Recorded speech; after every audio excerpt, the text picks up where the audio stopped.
Good evening, everybody, and welcome back to the Bundesliga Show, brought to you by Over the Bar. Checking in tonight for our usual Thursday show. Predictions is what we usually do on a Thursday, and of course we will be doing that, predicting match week 18 of the Bundesliga. But as well, it's a bit of a bumper episode tonight because we've had an English Avoca.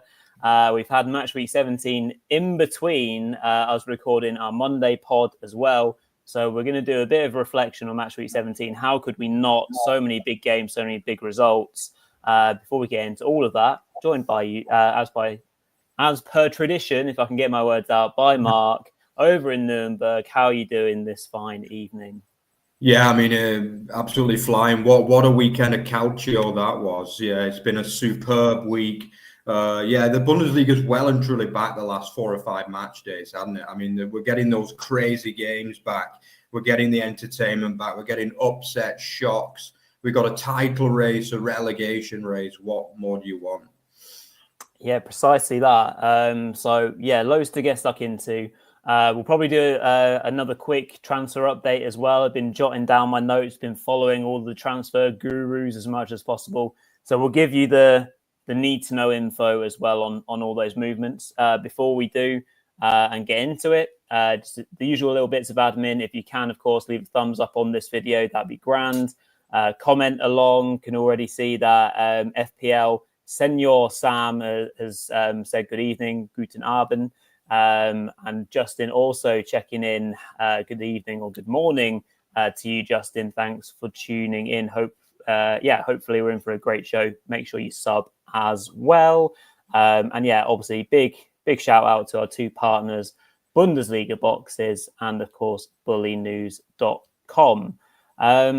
Right, so I think we'll just do a quick update transfer wise, Mark. A couple of big names obviously involved with the Bundesliga in moves to and from it. Probably another quick one in regards to probably the biggest one on the tip of our tongues in relation to Marmoush. We talked about this on Monday.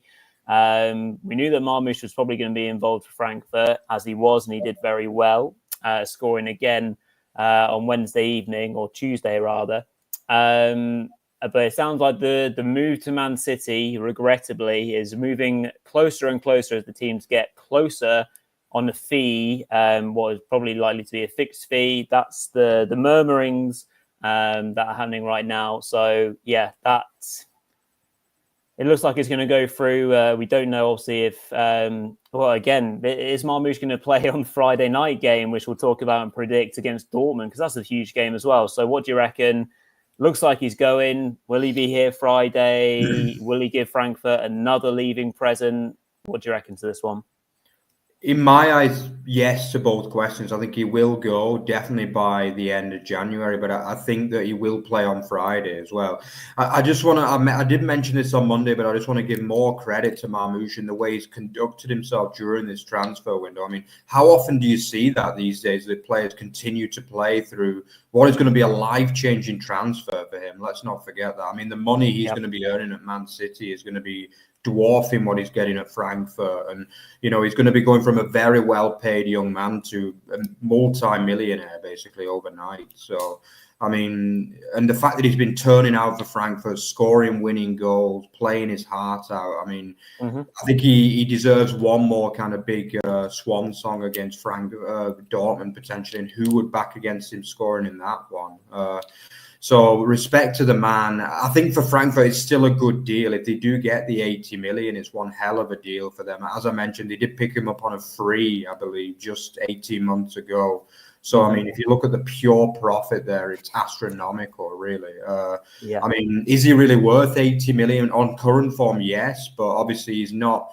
This has kind of come out of the blue. He's always been a good player, but never this level of player, So, I mean, I think Frankfurt are probably getting the better deal overall from a financial point of view. We'll miss him in the Bundesliga, of course, but respect. I think it's been a nice story all around. I think Frankfurt and Marmoush deserve a lot of credit with the way they've handled this deal so far.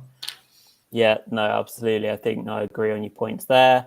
What a name that's being linked to not beleaguered Bochum, but beleaguered Borussia Dortmund is Marcus Rashford.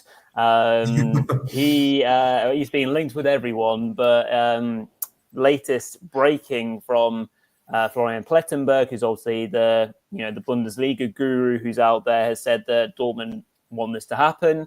They're in direct competition with a number of different clubs, including AC Milan, but would like a loan move for the English striker away from Manchester United. There's quite a lot of movement, obviously, around Dortmund right now. Sounds like Gio Reyna might be off quite soon. We know Donny Marlin's completed his move to Villa. Lots to chat about Adeyemi. A couple of players being linked coming in as well, like Viega from Chelsea and a couple of others. But yeah, Dortmund are busy, Mark, but I think they need to be, don't they?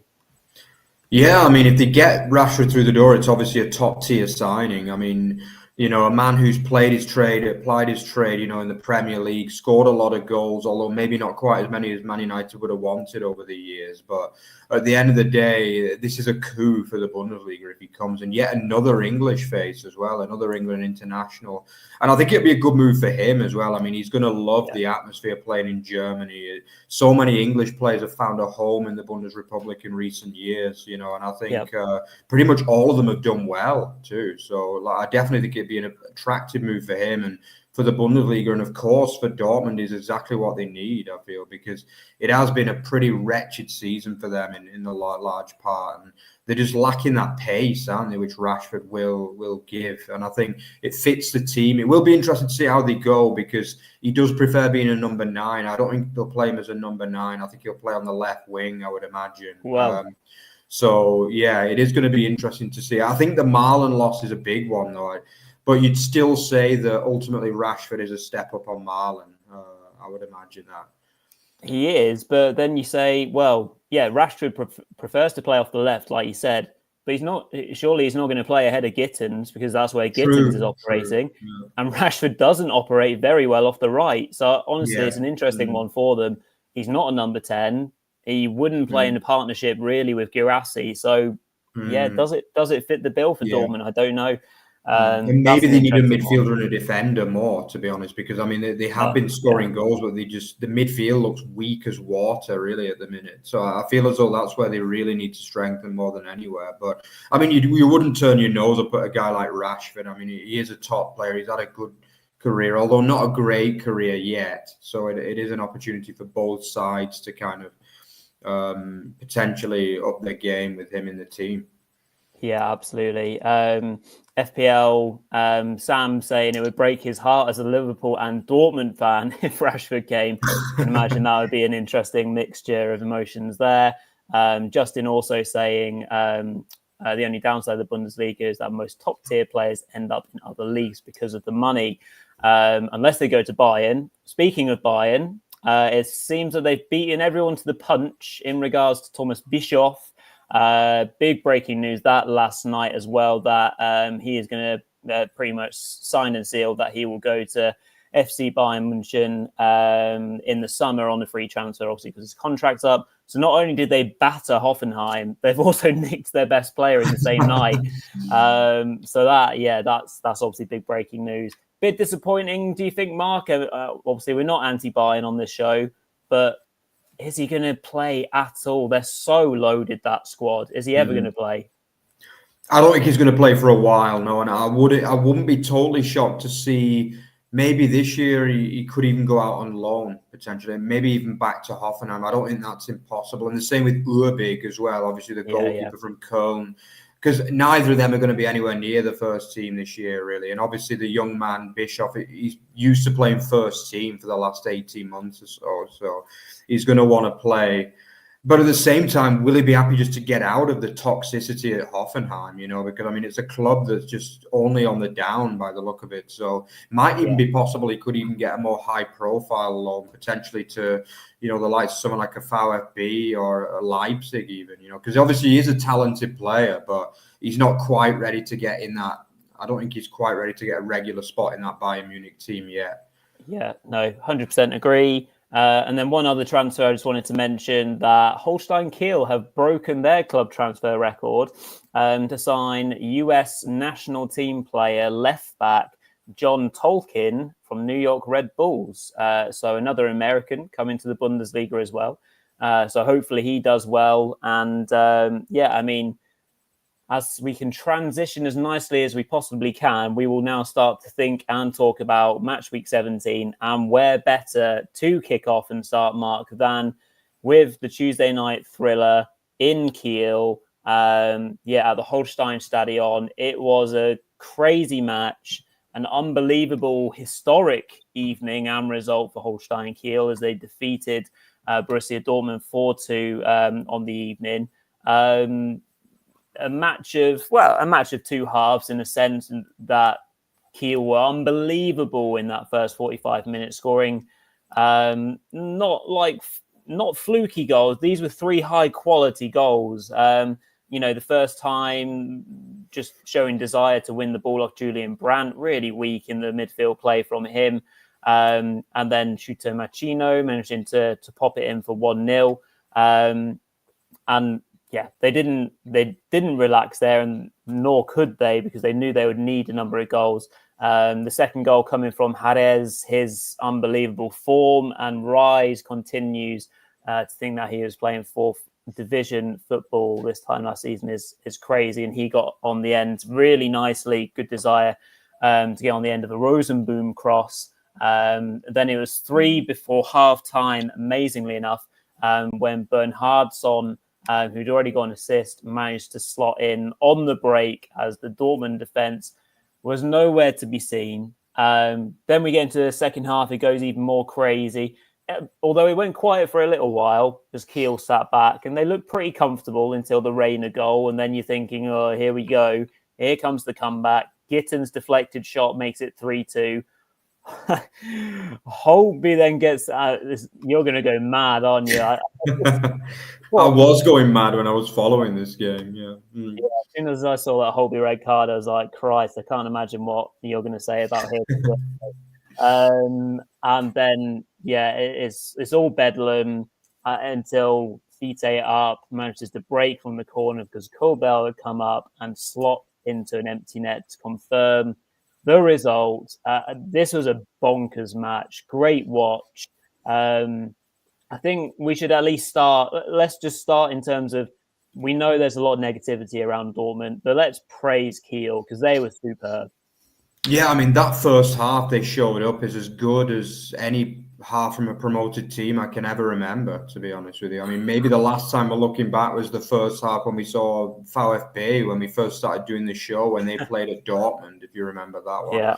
As a newly promoted team. But yeah, as you say, they just annihilated them in that first half, really. I mean, that front three, the ever-improving front three of Jerez, Machino and Bernhardsson, who, in that triangle formation really look quite a trio, to be honest, and they've improved and improved. Now they're starting to get regular goals between them as well. I think Harris and Machino are both onto 7 goals this season now, which is very, very respectable for a newly promoted team. And even the defense is improving as well. I think it was always a bit inevitable that the VfB were going to come back. I think me and you, Rory, were talking at halftime, but then I've got to give more respect to them the way they were able to hold the BVB out as well for that last 10 minutes. Because I've talked about this a lot, but we do see this a lot in the Bundesliga when a team start to see a lead go away. But the fact they were able to not only see that out, but obviously get that clincher and see the bedlam of the fans. I mean, with that 4th goal rolled into the empty net from Arp. I mean, that must have been just amazing to be part of that atmosphere. And that's going to fire them up even more. I mean, Kiel have been improving now for a good month or so before this game. And this kind of really shows now that they're ready to compete at Bundesliga level. If they can beat the stalwarts of the league, I mean, that is a good sign. I still think they're a little bit weak at fullback, so the young American signing will be an interesting one. I would imagine maybe he won't go straight into the team because obviously it's a new country, a new language, but I definitely think he'll be there and thereabouts for Hoffenheim on Saturday. But they're really looking like a team that can stay up. I mean, what can you say? They score goals, they press well. The atmosphere up there in the little stadium in Kiel is quite impressive. And, they have a good group of ultras behind both goals there. And it is, they do create a decent atmosphere for a small stadium. And that if they can start turning their home into a fortress, then basically they can win. They can stay up. I mean, and the added bonus to that red card, Rory, is that Holtby won't be available for the weekend. So even better. Yeah. even as a subby, yeah. I mean, that is the silver lining to the fact that he almost cost them, 2 points basically with that ridiculous tackle. So basically, I mean, with that midfield, that midfield is really doing well for them. That Ramberg and Knudsen, for me, that is the best two. Basically, I think that is the best two in midfield for them. And I think Gigovic is capable too. So it's a team that is capable now. They're fighting. They score goals. They've scored way more than any other team in that part of the table. And they are ready to stay up, I mean, with another couple of good additions to bulk up the squad, and they can fight for survival this year. Yeah, no, completely agree on that. Kiel, so impressive. Just conscious of time, but we just need to have a few words on Dortmund. Obviously, the table doesn't lie. They're having a really poor Bundesliga season again. In terms of them being in the fight, even, well, from a title perspective, it obviously they're still hurting from that last day defeat to Mainz, aren't they, a few seasons ago when they threw the title away. The scars are still there. Recruitment hasn't necessarily gone too well. Nuri Sahin is under so much pressure. The fans, I don't want to say have turned on him, but the fans, generally speaking, want him gone, from what I can tell from social media. And, there's links about Erik ten Hag being a casual viewer the other day, links about him. I'm going to challenge you, Mark, to try and sum up Dortmund's current predicament in a matter of words. Well, give me three words that kind of sum up what state they're in, because where do you even begin? Yeah, I would say basically no defense is the first thing. Yep. Lack of aggression and poor finishing, to be honest. Yeah, because even Guirassy hasn't exactly, for me, he's not been at the same level as he was at Dortmund, the VfB, to be honest. He's done okay, but just the whole thing is a mess. And poor coaching would be the other word, ultimately. I do agree with the VfB fans. There's no way this team should be 10th. Let's be honest. This is now the Hinrunde is officially over, and they're in the bottom half. I mean, and I totally agree with what you said, Rory, about the fact that this is a team that never recovered from the disaster of Mainz, from Mainz Gate, basically, when they basically contrived to throw away the title in a situation which looked impossible, and I just feel as though the team is really struggling. The recruitment's been poor, yes. Sabitzer has just never been able to really do it for the team.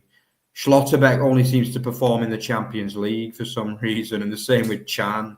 And it's just, I don't know, but they've got work to do, and they've just got to try and get top 4 this season somehow. In a question, then we're at halfway. Do they get top 4 or not? Put you on the spot. No, basically. Not a chance. I really don't think they will. No. I agree. Sam saying with the Spurs of the Bundesliga, I feel that's a bit harsh, but also, half true.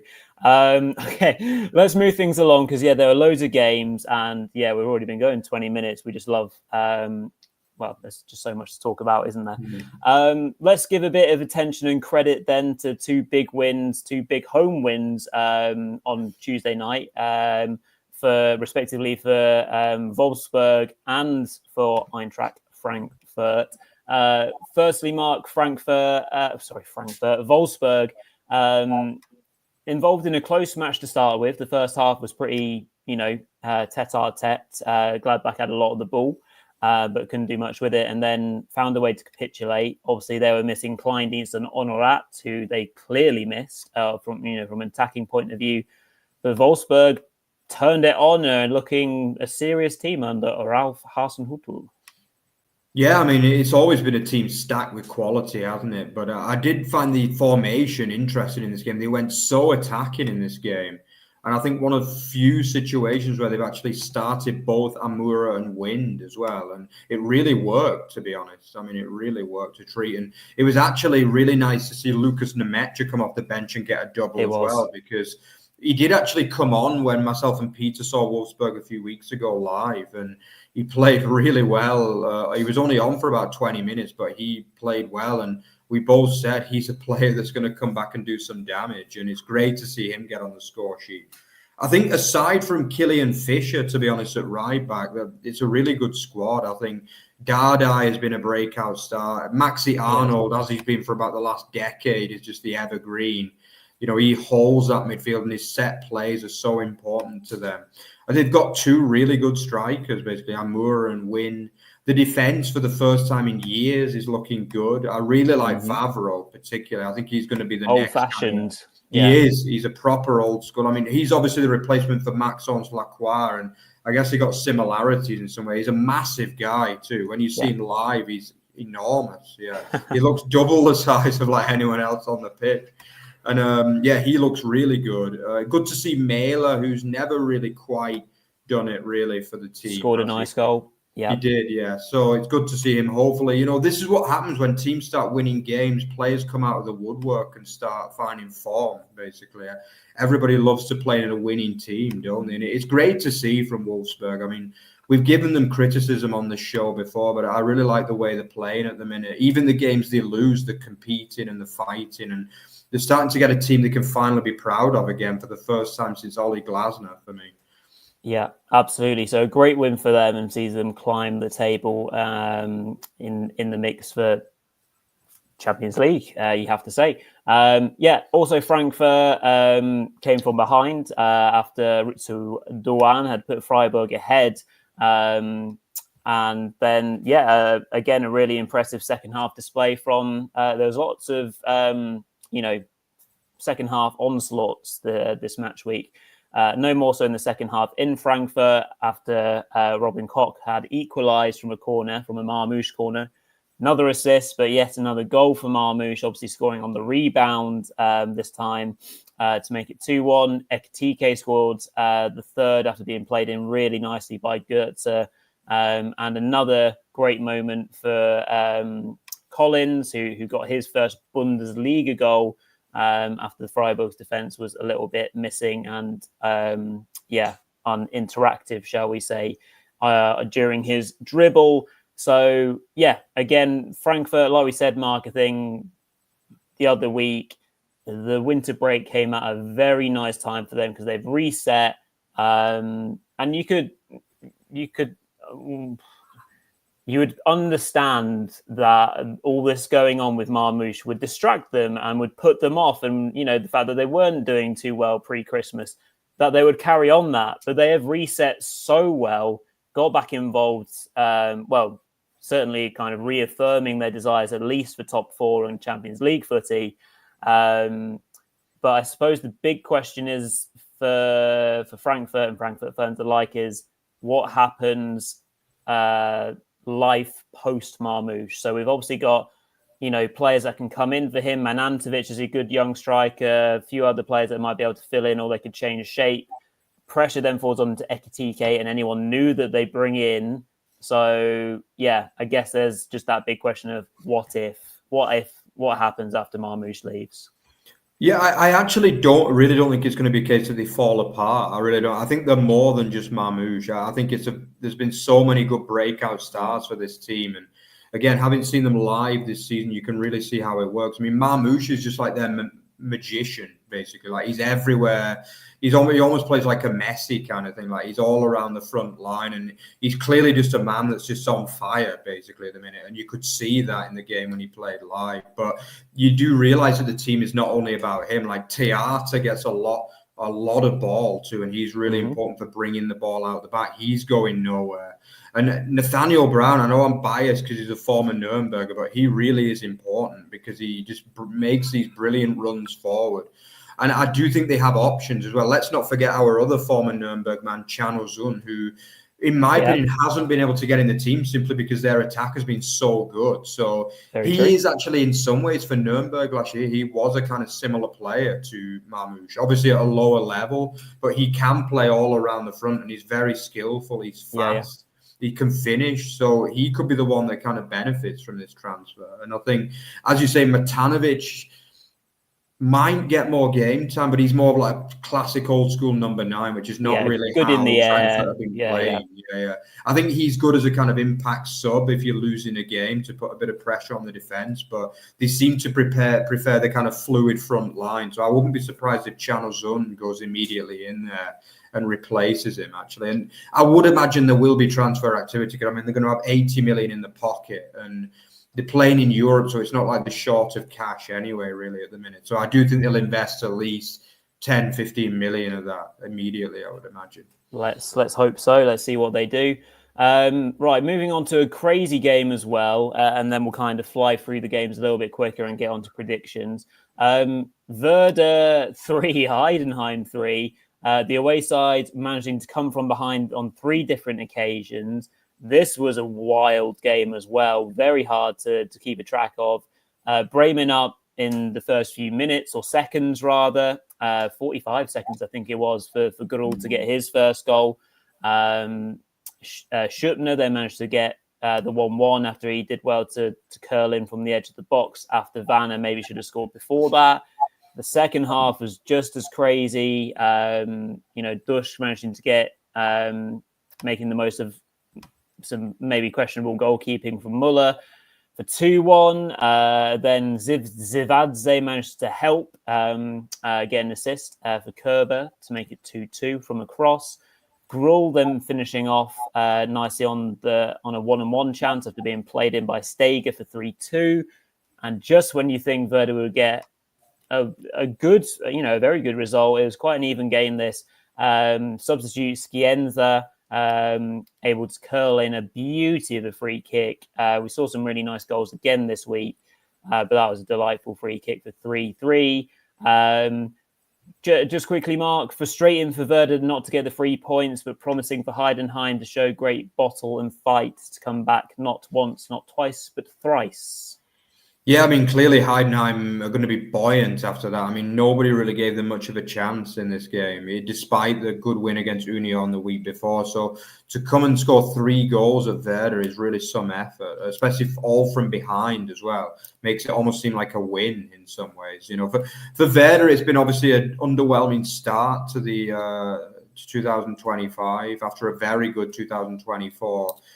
But they're still scoring goals. They still play good football. It's just that the defense has kind of fallen apart the last couple of games. Obviously, 7 goals conceded in 2 matches, which is not too good by any means. So, again, nothing major to worry for Werder, but the likes of Friedel have got to get back to that form that they were in the back end of last year.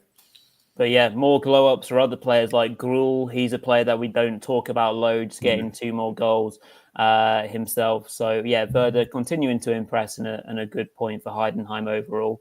But yeah, other results that we'll maybe skim through a bit quicker. It's hard to bring everyone into this show because there are so many important victories and games. I suppose the most obvious and easy one to do quickly is Bayern's destruction of Hoffenheim. Sane and co, all on good form. Recently linked away from Bayern, Tell got an assist and looked good as a halftime sub. Interest about Nkunku coming to Bayern as well, who they're not linked with. But I suppose the major headline that comes out of this is how awful Hoffenheim were and currently are. And I suppose, did you see the Kramaric post-match presser? Yeah. He went ballistic, and rightly so. Is it the end of the road already for Ilse? Probably not just yet, but he was pretty much, let's be honest, he was almost directly saying that the management probably and the board is an absolute shambles at the club, basically. Like, clearly he was a fan of the old regime. And for me, they should never have sacked Matarazzo anyway. Yeah. That was just a ridiculous sacking. A man who done brilliantly for 18 months with him, and he just had an underwhelming start and then loses his job. Nah, that's just stupid. I'm sorry. I backed Ilse early doors, but I am starting to lose faith. The performances are getting worse and worse. And he does, I mentioned before that he has this kind of very aggressive vibe about him. You know what I mean? And I get the feeling he's the kind of guy that's just completely losing his marbles, basically, in that dressing room. And maybe not in a positive way, too. Sometimes if a team is underperforming, you do have to slate them. But my feeling is that he might not be going about it the right way. Judging by Kramaric, who's been the kind of consummate professional over years at the TSG, now coming out saying that. But I don't think he's only talking about Ilter. I think he means the whole boardroom situation too, with what happened with the sporting director fired at the beginning of the season for, again, seemingly no reason. And the new guy from Sturm Graz is not exactly getting the kind of guys they need. He's spending more money than they've ever done, and they're getting worse than ever, basically. And yeah, they look aside this time. You really feel as though they could go down, because I mean, their attendance against Wolfsburg was about 17,000. That's about half full stadium for a Bundesliga game. I mean, the fans are just not with it at all at the minute, what they're doing. And obviously, the issues with Hop refusing to follow the 50+1 rules, some people say, and it's not looking good for them at all at the minute, really. Yeah, absolutely. Let's talk about some other stuff then. Stuttgart 2, RB Leipzig 1. I can say this with a rather long smile on my face. Had great fun kind of previewing this, with Justin on his show, and Mario and Richard on theirs as well. And we had great fun talking about this game. And it was a very energetic game. Leipzig looking the more likely in the first half. Šeško obviously getting them ahead. Stuttgart reacting really well in the second half and pushed on to equalise for a lovely header. You have to give him credit for this. The new boy, Brun Larsen, on the end of the Undav cross. Great header and great connection. And then Voltemade making it 2-1, seemingly getting his boot in the right place at the right time as he deflected the ball in from close range for 2-1. And Stuttgart, I was about to say held on, slightly more comfortably perhaps because of the fact that Šeško and Openda got sent off for both second yellows. And that leaves them with literally nothing for their trip to Bochum, which now looks pretty tricky. And we'll do predictions for that. Silva's on his way out. Poulsen's injured. Who can play up front? So it's not looking good for Leipzig in that sense. Huge result for Stuttgart. Really connects them to the top 4 race. Really positive. Getting players back. So really no arguments, and great for the VfB supporters and club alike. It's great. We love to see it. May we march on and on. What else did we have? We had a big early game on Wednesday as well. Bochum just getting past St. Pauli, thanks to Philipp Hoffmann scoring a very nice flicked on goal in the second half. That was Pauli went down to 10 men late on in the game, so that didn't matter too much. Important win. Just again quickly, this one, Mark. Bochum. This relegation race, thanks to the Bochum wins here and there, maybe the extra points that they're going to get, the Kiel resurgence, the fact that Hoffenheim and Union are getting worse, like this is all hotting up perfectly halfway. Yeah, it is. I mean, early doors, it looked like there wouldn't be that much of a relegation race, but as you say, the very impressive form of all three of the bottom sides, really, at the minute. Obviously, Heidenheim, who are no longer a bottom 3 side, but obviously they went into 2023 as 25 as one. And then obviously the wins for Kiel and Bochum. Yeah, I mean, obviously the Bochum win was nowhere near as impressive as the Kiel win, but still a win's a win, and it was a big game, and they won it relatively comfortably against, you mentioned teams on the slide, I mean, Pauli as well, because, I mean, obviously they've had a poor start to 2025, and they don't score goals. That's the issue with them. They just don't score goals, and they go to Heidenheim, which we'll talk about in a little bit, and that, if they lose that, then they're almost favourites to go down all of a sudden, which would be a big turnaround, wouldn't it? Yeah, this is very true. Also a 1-0 result, an important one for title challengers and champions Leverkusen, holding off an informed Mainz side. The difference being a Grimaldo free kick back to his best, lovely strike. Being clinical, seeing out the game. Bo Henriksen not happy at the end, got himself a ban. But I suppose the major disappointment for Mainz is yet another injury to poor old Johnny B. Any thoughts on that one? Sorry, I didn't tee you up too well there. Yeah, you're absolutely right. Yeah, that was unfortunate for the game as well because I mean, after going off after just 3 minutes, yeah, that is a disappointment. But yeah, unfortunately, he seems to be one of those players, doesn't he? He does pick up these niggling injuries, and hopefully, when he gets older and a bit more mature, sometimes they grow out of it almost, because he is still a very young guy. Let's not forget, but. Overall, it was an easy win, really, for Leverkusen, and they should have had more than the one goal. But again, back end, Mainz did manage to get a couple of half chances, so they did well to hold out on another narrow win for Leverkusen. But it's still another good win for them against probably the form team of the league before this match, really. Well. Yeah, absolutely, one of them for sure. Then the other game that we haven't mentioned is an important and first away win of the season for Augsburg. Couple of goals from Alexis Claude Maurice. The first one nicely teed up to himself, smashing in a volley. Second, a nice cutback for 2-0. And you kind of felt as soon as it went 2-0, Union weren't going to score many/any. And that was the case. Still not off the mark under Baumgart. It's obviously a very underwhelming start for the new head coach. I mean, I think Jordan hit the bar at some point late on in the match, but overall, yes. I mean, Union free fall. We've been talking about free fall. They're just off a cliff, really, and they're absolutely in this relegation race. Let's be frankly honest. They don't score any goals, and now, they're slipping down the league as a result. It's a troubling time for the Berlin club. Let's just now look forward to match week 18, which kicks off tomorrow. We've been treated to, we've had Bundesliga footy last Friday, Saturday, Sunday, Tuesday, Wednesday this week, Friday, Saturday, Sunday again. So it's all over the place, keeping me and Mark very busy, but that's the way we like it. So predictions for match week 18, the official start of the Rückrunde. We've got a belter for Friday night. We'll take it in turns as per and work through it a little bit quicker. So Friday night, Frankfurt, Dortmund. If Marmoush is still there and has been playing the way he has, and Frankfurt as a team continue that way, I can't see past the home side. So I would lock in I think I've written down 3-1 for the hosts. Do you concur? Yeah, I do think Frankfurt will get the result. Yeah, I think it's obviously after that debacle against Kiel, they'd be quite decent favourites.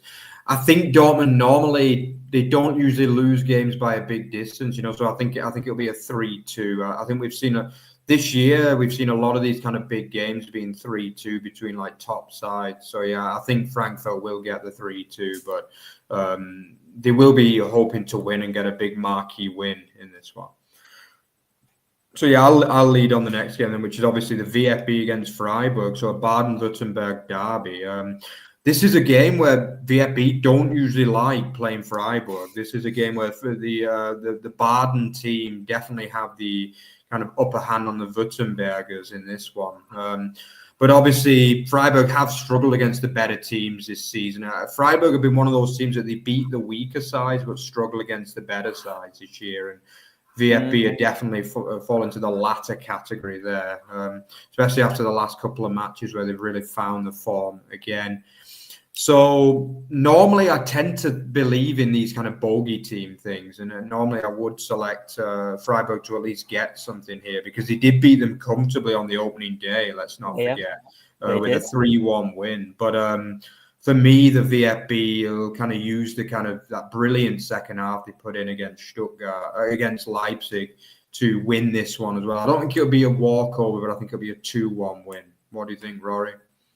Yeah, very good. I'll lock in 3-1, and I don't often tip Stuttgart to win or win comfortably. I really apologise if I have jinxed the lads, but yeah, got to take that momentum versus obviously what Freiburg had against Frankfurt, and we're at home again. I'm backing the lads this time around to take the points. Bayern Wolfsburg, real big game this, and should be a really tight and enjoyable one to watch. Wolfsburg very much in form, very confident.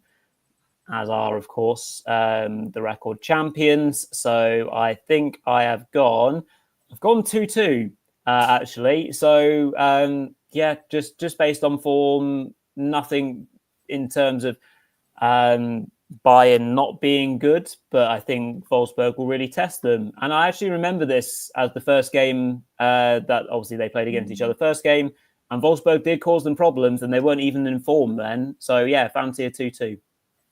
I've also gone for a draw, but I think it'll be a 1-1 because I think that Wolfsburg will go a little bit more defensively again in the obviously the home of the record Meister. But I agree with you that the stars seem to be aligning a little bit for Wolfsburg, and everything that Ralph is trying at the minute seems to be paying off. So I think he'll go a little bit more defensively, but you would always fancy this Wolfsburg side to score a goal. So I'm going to go for a 1-1 draw in this one. So yeah, I'll lead on the next one, which is obviously the other side of the table, really, isn't it? Heidenheim against St. Pauli, and it's two teams that started 2025 in different veins of form as well.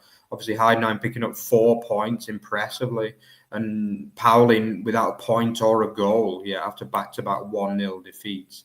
So, once again, I mean, a lot of people would potentially go for a 1-0 here as well for Heidenheim because, the FCH did win this reverse fixture 2-0 quite comfortably in Hamburg as well earlier on the opening day of the season. Yeah. But, I am actually going to go for a few more goals, but I'm still going to go for the same result. I believe that Heidenheim, the signings have really worked, basically. I think Zivzivadze has really looked decent since he came in. He gives them a bit of a kind of, he plays as a number 9, and players seem to be doing better under him. The likes of Cienza has played better. Beck has come back into form, and I believe that they will get a 2-1 win here. What do you think, Rory? I've gone 1-1, so not too far off, but I like St. Pauli's fighting qualities, something that they'll definitely need, in that kind of atmosphere and kind of what they'll face against Heidenheim. They'll have to battle, and I think that might suit them a little bit more as opposed to teams who play, incisive, tiki-taka type football. So I will go 1-1 on that one. This is an intriguing one, VfL Bochum versus RB Leipzig. As for the reasons mentioned earlier, RB Leipzig do not have any strikers left. So what they will do and have to be creative, with the likes of Xavi, Baumgartner and Nusa, etc., and how they employ those going forwards.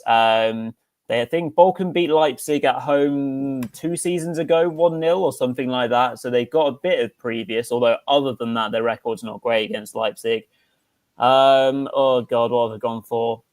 I've written down 2-2, but really I think it might be something like, I think it'd be it might be tighter. So I maybe change that to 1-1, but I'm happy to be shouted at for that. What do you reckon? Yeah, I think really it makes a big difference, Rory. Yeah, the fact that, like, as you mentioned, basically the 4 best options are all out for one reason or other. So I think Justin said Baumgartner and Nusa, but as a front 2, I'm not sure. I mean, Baumgartner only got his first goal of the season against Werder. He's been maligned for his finishing at times this season. So although he's not had a bad season by any means, but his finishing hasn't really been that good. And Nusa the same. Nusa's another one that I feel as though he's got a lot of quality, but his finishing at times begs to, it's not the best. So I'm actually ready to predict a big shock in this one, actually. Just the way things have been going at the bottom, I think Bochum are going to get a 1-0 win here. And I think it'll be one of them where Leipzig miss quite a lot of chances, but Bochum just nick it on the counter. I just think it's written in the stars that Bochum nick this one in a 1-0. So yeah, sorry, Justin. I'm sure you probably won't be overly happy to hear that. Neither of our predictions, really. But yeah. So yeah, let's have a look. Another interesting one. 2 teams in different veins of form, and it's the host Holstein Kiel, who are by far playing the better football at the minute against Germany's probably one of 2 crisis clubs, really, at the minute, along with Union Berlin, you would say, it's Hoffenheim. And a lot of people are going to be tipping the hosts again, and I'm going to go the same way simply because some people would say, okay, Kiel, they won't be able to back up that level of performance, but I think they won't need that level against this Hoffenheim side, and particularly Bischoff, who's been pretty much their only bright spark this season. He's possibly going to be leaving before then. So I feel as though Kiel will get a win. I think they'll have to scrap it out a bit because, those games at the bottom do end up being like dogfights a little bit sometimes. But I think they'll get a 2-1 win here. What do you think, Rory? Yeah, ditto. Yeah, we match up 2-1. I've gone fancy Kiel to get over the line against Hoffenheim. This Hoffenheim side, despite the call to arms from Kramaric and something that you might see has a positive impact in some ways on the players, perhaps, but yeah, still feel that the fight won't be enough for them, that they will lose 2-1 to Holstein Kiel and really put themselves in big doo-doo. Top spiel is Leverkusen versus Borussia Mönchengladbach. The good news for Gladbach is at least that Kleindienst, I think, has been confirmed okay for this one. So that obviously helps Gladbach from an attacking point of view. However, against this Leverkusen side, who now seem a lot more on song, comfortable, clean in defence. Obviously, they would have liked to have taken a few more chances against Mainz. So if they put that right, I can see them winning. What have I gone for? 3-1, although I could probably say 3-0 as well. Yeah, we sync up in this one as well, Rory. I just think we did actually see a really good opening game. Remember, this was the kind of curtain raiser for the whole season, the reverse. It was a good game. Leverkusen were extremely lucky to win on that day with a kind of dodgy penalty at the end. A few decisions went against Gladbach. But the problem is, after some good moments, we all of a sudden see Gladbach back in a similar kind of predicament all of a sudden now, back in that lower mid-table position and not really scoring goals again. And as you mentioned, Kleindienst is back, which is the only reason why I think they have any chance in this game, to be honest. But Leverkusen are just playing too well, and they'll be able to make the necessary transitions and changes after a busy schedule. So I just think, and they love the top spiel as well. That's another thing. They really love the top spiel. Apart from the one defeat they had against Leipzig, they've won so many top spiels the last 18 months, and often against big teams as well. So I believe that they will get a comfortable win, probably with another goal or two from that man, Paddy Schick. So yeah, moving on. We mentioned one of the two kind of real crisis clubs, TSG Hoffenheim. The other one is Steffen Baumgart's Union Berlin.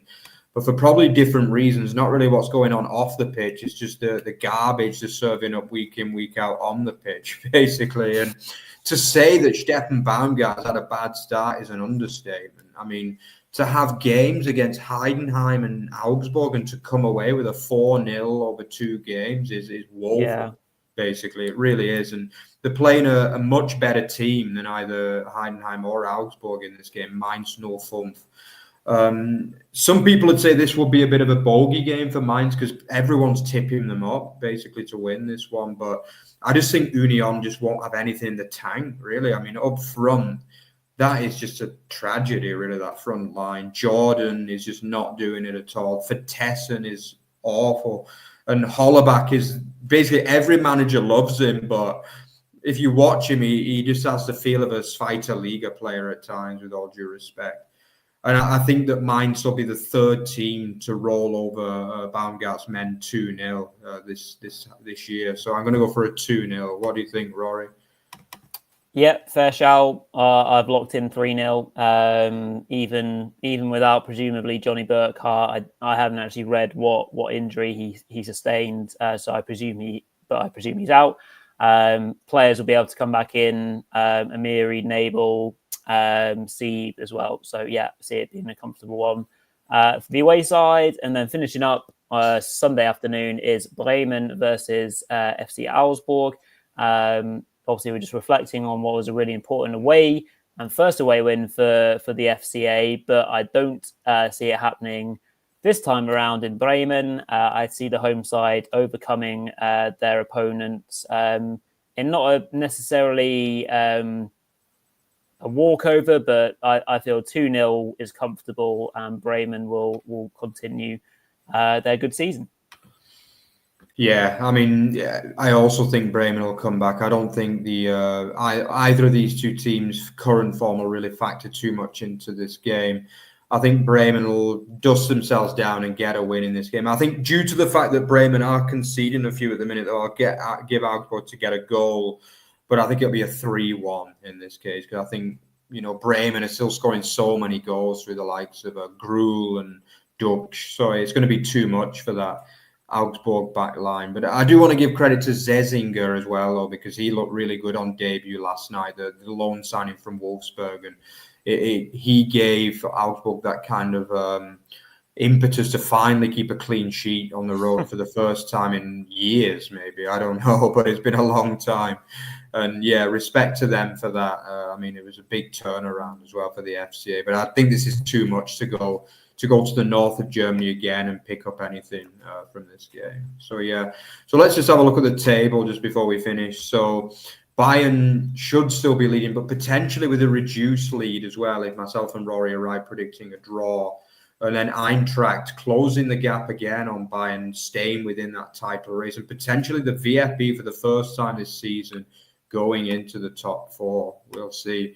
And with Leipzig being the big droppers, potentially going down as low as 6th this weekend. And then at the bottom, yeah, it would be interesting, wouldn't it? I mean, Rory, you only went for a draw, but if my prediction of a Bochum win comes about, then we really are talking about a relegation race. And as you can see, basically anyone from Augsburg down will feel as though they're very much embroiled in a relegation dogfight with different levels of form for each of those teams. So thank you very much, guys, for joining us. If you enjoyed what you saw today, then don't forget to like, comment, and subscribe to our channel. We are still growing. We've just hit 1,400 as well, which is great to see, but we want to get more and more as well. Don't forget that we are in partnership, as we say, with Bundesliga Boxes and Bully News, so don't forget to check them out. And also our socials as well. So we've got our Instagram, as you can see, at Over the Bar FB, and our Blue Sky at the Bundesliga Show, and also our X at Over the Bar FB. So thank you very much for joining us tonight, guys. Thanks for the great chat as well to the likes of Justin, who's always one of our big fans. FPL Senor Sam as well. Thanks for joining us. Gully FC and others. So thank you very much. We appreciate your continued support on the show, and we'll see you again tomorrow, I guess, for the fantasy show. So thank you very much, guys, and see you then. Cheers all.